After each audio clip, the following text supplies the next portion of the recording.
The window object can be placed on both the horizontal and vertical enclosures as well as on ornamental wall entities. To draw a window, first select it as an architectural object from the drawing menu.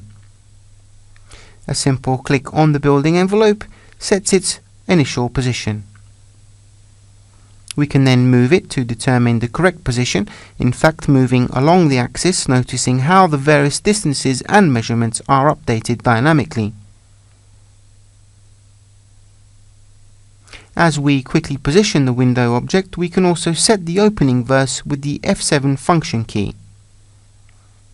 And once the correct position is finally identified, a second click fixes the object in place.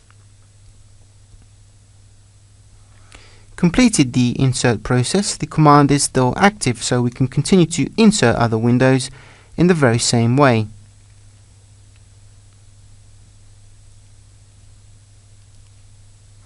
The window's position can also be defined from the keyboard by manually inputting the upper right distance.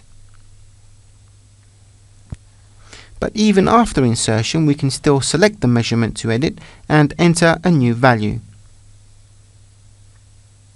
As you can see, the window is now repositioned dynamically.